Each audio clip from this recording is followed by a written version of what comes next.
2층의 바람 소리만 듣고도 인간이 인간에게 때에게 고통을 주는 것, 인간의 심연을 건드리는 것. Selamat malam Pramal semua. Gimana? Udah siap nonton lanjutan The 8 Show-nya? Yuk deh kita selesain nonton 4 episode sekaligus. Episode 5 sampai episode 8 ya Pramal. Tapi sebelum lanjut ke alur cerita lengkapnya, boleh dong klik tombol subscribe-nya dulu. Gratis kok. Kalau udah yuk langsung aja kita ke alur ceritanya. Oke, kita lanjut di episode 5 nih ya. Si nomor 7 kemarin kan pingsan tuh abis disetrum. Sadar-sadar udah ada di kamar si nomor 8. Dia dipaksa buat bersekongkol sama mereka. Nomor 4, 6, sama 8. Ya mau gak mau deh tuh. Soalnya dia lihat si nomor 6 punya pistol listrik. Ngeri kan? Udah makin semena-mena nih. Jadi kebentuk kasta sekarang. Intercom di alun-alun digembok. Intercom yang di kamar lantai 1, 2, 3, sama 5 pada dihancurin. Ini si nomor 7 ngasih tahu tata cara permainan yang baru. Yang main cuma nomor 1, 2, 3, sama 5. Mereka dijadiin sapi perah buat dapetin waktu tambahan. Kalau mereka berhasil dapet tambahan waktu, bakal dikasih koin. 1 koin bisa ditukerin sama makanan atau minuman atau barang yang mau dibeli dari alun-alun. Tapi minimal masing-masing harus dapat waktu 3 jam baru bisa dapat 1 koin. Jadi paling enggak per orang harus dapat 6 jam biar bisa dibeliin makanan sama minuman. Pilihan permainannya ada di dalam kotak. Dan yang kepilih pertama, permainan petak umpet. Tapi pemain disuruh milih mata, lidah, tangan, atau kaki. Si nomor 1 milih tangan, jadi tangannya diikat. Si nomor 5 milih kaki, jadi kakinya yang diikat. Si Jinsu milih lidah, jadi mulutnya diganjel gitu biar nggak bisa ngomong. Berarti si nomor 2 kebagian mata ya, matanya ditutup. Wah, ini paling serem sih. Dan si nomor 6 yang jadi pengejarnya. 3 pemain yang kena pukul, berarti itu yang kalah. Wah, ini sih nggak fair ya permainannya. Masa pengejarnya enak banget? Paling nggak tuh ditutup gitu kayak matanya. Itu mah emang dasarnya aja pengen nyiksa. Ini nomor 1 duluan yang diincar. Abis itu si nomor 5. Sekarang giliran si nomor 2. Karena dikagetin, dia jadi refleks mukul. Itu bikin si nomor 6 makin kesel. Dipukulin habis-habisan tuh dia. Untung dihentiin sama si nomor 7. Karena udah 3 orang yang kena pukul, jadi permainannya selesai. Dan karena si Jinsu yang menang, dia jadi harus ngehukum 3 pemain yang kalah. Dia ditutup matanya. Terus disuruh ngayunin tongkat bisbol secara acak gitu buat ngenain salah satunya. Pemain yang dihukum juga ditutup matanya.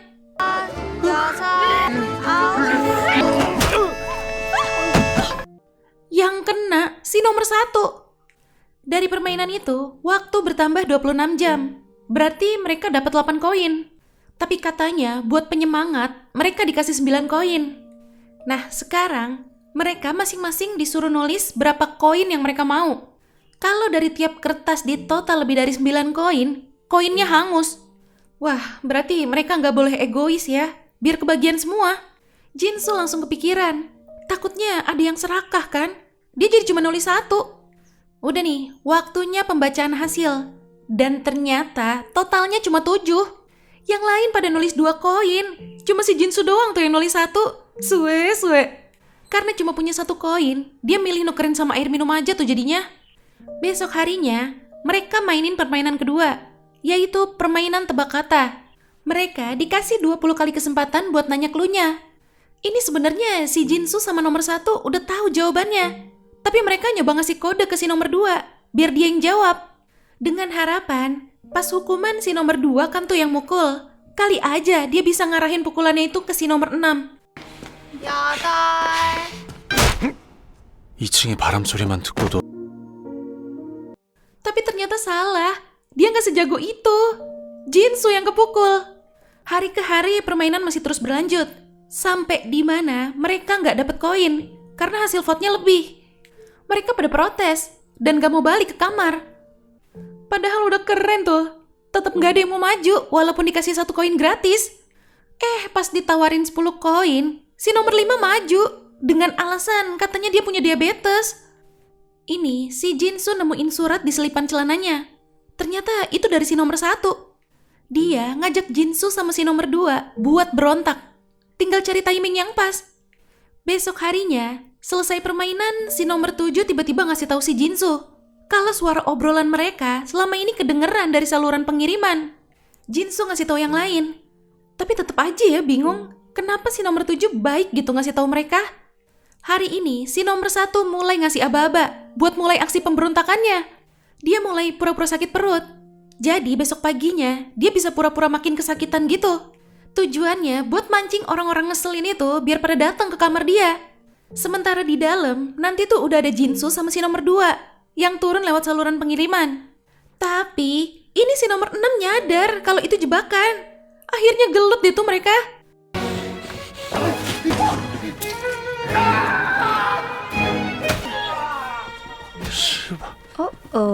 Sedangkan pistol listriknya dipegang sama si nomor 8 buat jaga-jaga kalau si nomor 6 kalah.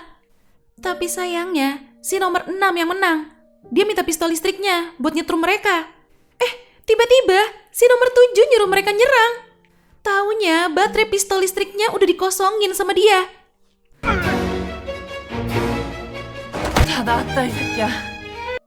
Oke, masuk ke episode 6 nih kita. Akhirnya mereka menang. Diiket tuh si nomor 4, 6, sama 8. Dan ditaruh di kamar mereka masing-masing.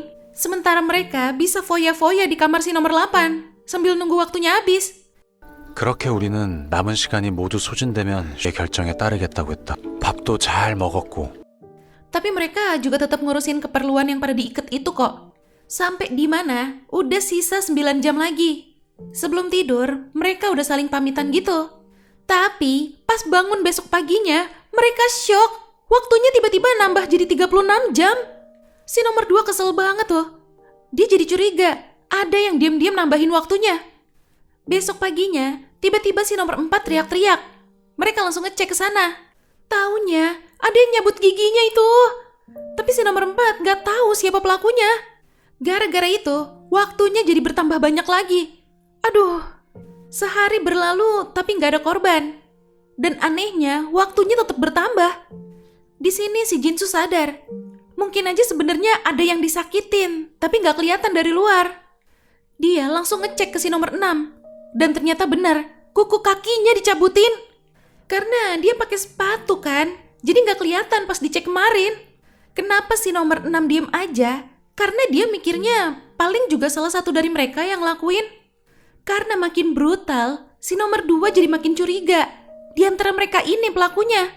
Akhirnya dia mutusin buat ngunciin mereka semua di kamar masing-masing. Cuma si nomor 5 aja yang dibebasin, karena dia harus ngurusin keperluan yang pada diikat. Mereka yang jahat-jahat ini pada mulai berani nyerang mentalnya si nomor 5. Sampai akhirnya si nomor 5 mulai halu lagi. Dia ngeliat nomor 4 sama nomor 8 udah dibebasin. Dalam kehaluannya itu, si nomor 4 sama 8 bilang nomor 2 yang lepasin mereka. Ya udah, dia kayak kesenangan gitu. Langsung nyamperin si nomor 6. Tapi ternyata masih terikat. Karena sadar si nomor 5 mentalnya keganggu, jadi dimanfaatin sama si nomor 6. Dia sok ngebaik-baikin si nomor 5. Sekalian minta dibukain iketannya. Bahkan, biar si nomor 5 makin gak tega, dia juga bilang yang nyabut kukunya itu si nomor 2. Wah, parah banget. Oke, lanjut nih ya ke episode 7. Ternyata si nomor 5 yang udah keganggu mentalnya jadi nurutin si nomor 6. Ya udah, si nomor 6 langsung ngelepasin nomor 4 sama 8 juga. Keadaan jadi berbalik lagi. Mereka semua dipukulin habis-habisan dan berujung diikat lagi. Ini si nomor 6 penasaran siapa yang nyabutin kuku kakinya. Buat ngancem mereka, biar ngaku dia mau pakai cara Russian roulette. Nomor 2 masih aman. Pas giliran si nomor 7, taunya pas ada pelurunya. Nah, sekarang giliran si nomor 1 nih. Tapi si Jinsu ngehentiin si nomor 6. Jinsu nyaranin beli aja rekaman CCTV di kamar dia pas hari kejadiannya. Langsung dibeliin tuh sama si nomor 8. Dia juga mau ikut nonton. Di sini akhirnya terungkap. Ternyata si nomor 1 pelakunya. Dia nggak mau pertunjukan ini berakhir. Makanya dia diam-diam memperpanjang waktu. Pas si nomor 6 turun mau ngebunuh si nomor 1, tiba-tiba si nomor 8 nyetrum dia di tangga.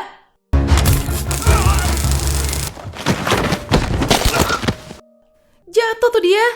Dan kayaknya sih bakal lumpuh ya itu. Sekarang si nomor 8 jadi satu-satunya penguasa di situ. Dia nyuruh si nomor 4 sama 5 ngiket yang lain dan naruh di kamar mereka masing-masing.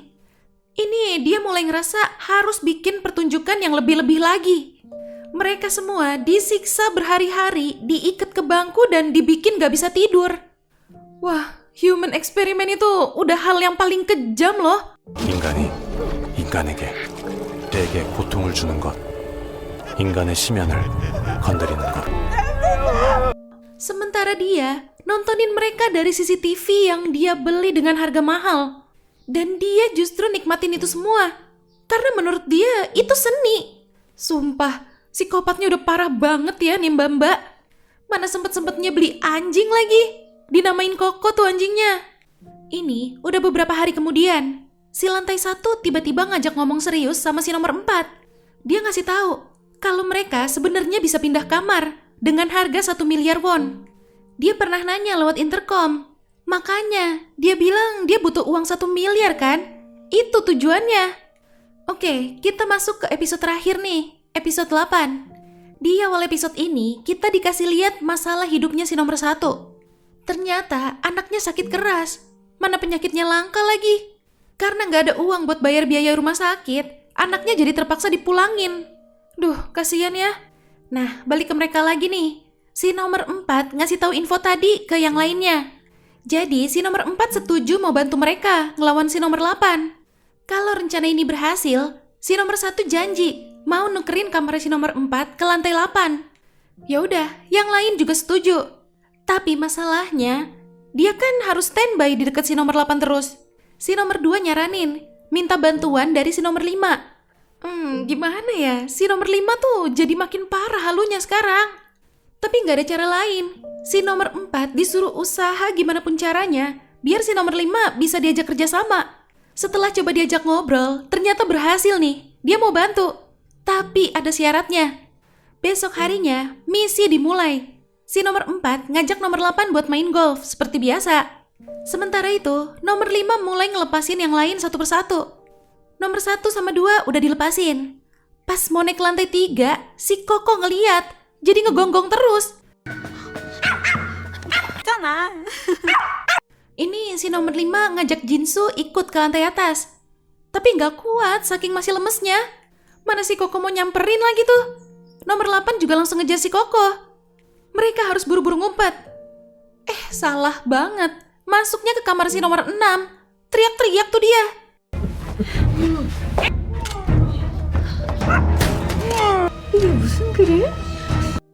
Ya kan? Jadi ketahuan kan? Tapi tiba-tiba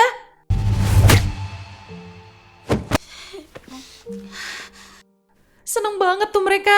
Akhirnya si nomor 1 bisa dibungkam lagi. Di sini si nomor 5 nagih syarat yang dia minta. Taunya dia mau ngebiri si nomor 6. Saking dendamnya waktu itu kan dia dilecehin. Ini mereka mau lanjut nuker kamarnya. Si nomor 1 yang mau pakai uangnya buat nukerin. Jadi nanti nomor 4 naik ke lantai 8. Sementara si nomor 1 naik ke lantai 6. Dan yang lainnya tetap di kamar masing-masing. Itu udah paling adil. Begitu dibeli, taunya 1 miliar won itu tuh cuma kertas berisi info harga per kamarnya. Harga kamar lantai 8 itu 340 miliar won aslinya. Wah, scam nih scam. Mana uangnya si nomor 1, jadi cuma sisa 800 won lagi. Semua bingung harus gimana.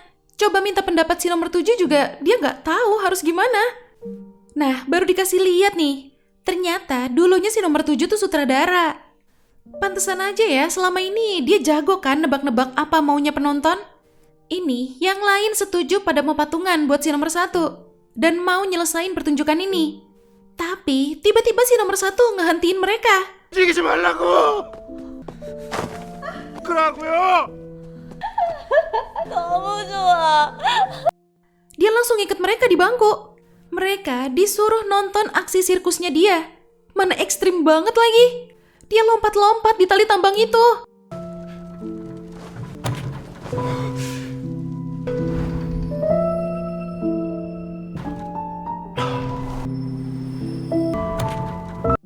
Sampai akhirnya dia sial, lompatnya ketinggian.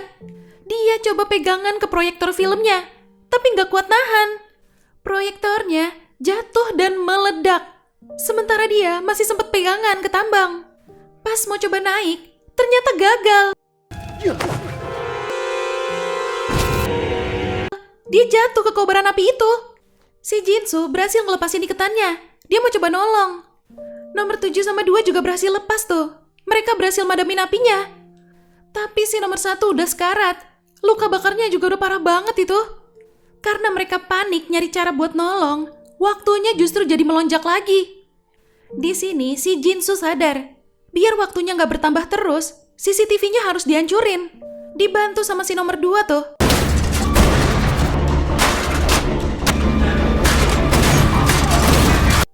Bodoh amat lah ya, uang hadiahnya nanti dipotong setengah juga. Setelah semua CCTV-nya hancur, waktunya langsung 0. Pintunya juga kebuka. Tapi sayangnya, si nomor 1 udah gak kuat. Dia minta maaf, dan akhirnya meninggal.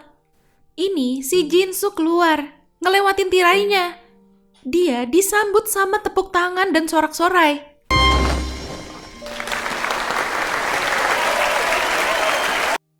Kirain ada penonton beneran, taunya itu suara dari speaker gitu. Dan di situ ada amplop yang isinya, "Selamat, hadiah kemenangan akan disetorkan ke rekeningmu." Di akhir scene, Jinsu masih trauma sama kematian si nomor 1. Bahkan hampir bundir tuh dia. Dia ngerasa harus ngelakuin sesuatu buat mendiang nomor 1. Dia nyusun acara seolah-olah pemakamannya si nomor 1. Diiklanin tuh di mana-mana. Ternyata nomor 2, 4, sama 5 pada lihat iklannya dan pada datang ke situ. Si Jinsu cerita kalau dia sempat ketemu sama istrinya si nomor 1. Istrinya itu bilang ada orang yang datang ngaku sebagai kolega kerja suaminya di luar negeri. Dan dia ngasih uang banyak banget buat dia sama anaknya. Katanya itu titipan dari suaminya. Ternyata pas disebutin ciri-cirinya, itu persis sama ciri-ciri si nomor 7. Berarti istrinya si nomor 1 nggak tahu ya kalau suaminya udah meninggal. Gak lama datang karangan bunga yang tertulis dari si nomor 6, walaupun dia nggak datang. Ini menurut info dari si nomor 5, katanya nomor 8 ditangkap polisi. Gara-gara ngancurin galeri seni gitu. Dia dendam karena karya dia udah nggak diterima sama sekali di sana. Dia ngabisin semua uangnya buat bayar ganti rugi ke galeri seni itu, sekaligus buat karya-karya seni yang pada rusak. Sampai mau berpisah lagi, mereka tetap gak saling kenalan. Dan mungkin ini jadi pertemuan terakhir mereka. Belum selesai. Masih ada scene tambahan nih. Di mana si nomor 7 ngejadiin pengalamannya ini buat dibikin jadi skrip film. Yang bikin dia kaget, tiba-tiba si produsernya bilang kalau dia pernah ikut pertunjukan itu. Tapi enggak kok, dia cuma bercanda katanya. Kirain.